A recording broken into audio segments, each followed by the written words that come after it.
one of the things we have to consider is the patient's rights. And under HIPAA, we're not allowed to give out information that would identify a person's illness specific to them. It's personal health information, and we can't give that out.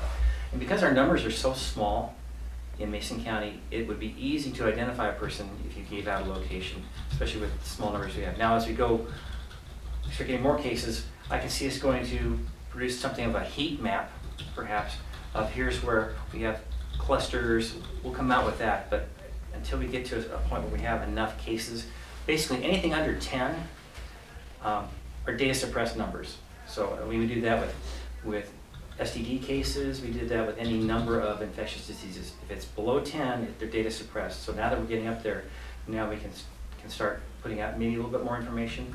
And that's part of what I'm going out to the Squawksons to talk about today is how do we do that in the proper way? Because we do have HIPAA rules to follow as well. So we're going to have a very open conversation about what does that mean for us, what does that mean for them, and to make sure that we're all on the same sheet of music.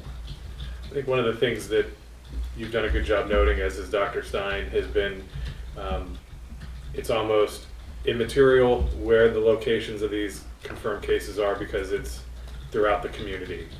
And thinking that because I live in Union and there's a case in Shelton that I should be taking a different approach to this doesn't make sense. We should all be on the same page in terms of our approach to social distancing and limiting travel and saying. Quite literally, it is everywhere.